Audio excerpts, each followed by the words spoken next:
2018 yılı Camiler ve Din Görevlileri Haftası nedeniyle yurt genelinde yapılan muhtelif yarışmaların bir ayağı olan ezanı güzel okuma yarışması bölge finaline hepiniz hoş geldiniz.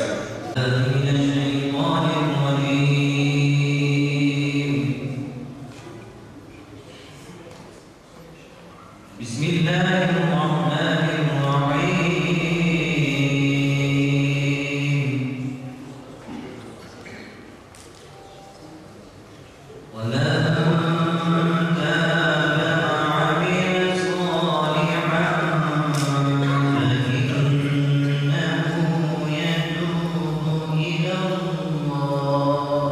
Kıymetli jüri üyelerimize kolaylıklar versin temennisinde bulunuyorum. Ayrıca yarışmaya katılan her bir yarışmacı evladımızı, hocamızı tebrik ediyorum. Başarılarının devamını Cenab-ı Zülcelal Hazretlerinden niyaz ediyorum.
Tabii ki bugün burada ezanı güzel okuma bölge yarışmasını icra ettik.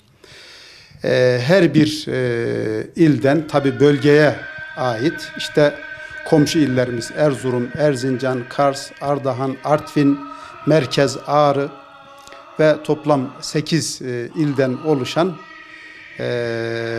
bölge yarışmasını bugün burada icra ettik. Tabii bunlar daha önce kendi illerinde yarışma yaptılar. Kendi illeri içerisinde birinci seçilen görevlilerimiz bugün de burada bu 8 ilin birincisini inşallah seçmiş olacağız. Cenab-ı Hak hayırlı uğurlu eylesin. Tabii ki ezan en önemli şiarlardandır. Yani İslam'ın en önemli şiarlarındandır.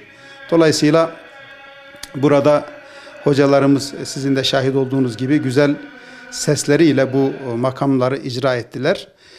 Ezanlar tabii ki 2 makamda icra edildi. Bunları kendilerinden aldık, sorduk. Hangi makamda icra edeceksiniz diye. Onlar da söylemiş oldukları makamları şehadetlere kadar bir bölümü, şehadetlerden sonra hayy alas salah'tan itibaren de 2. bölümü almış olduk. Güzel, sorunsuz bir şekilde geçmiş oldu şu ana kadar.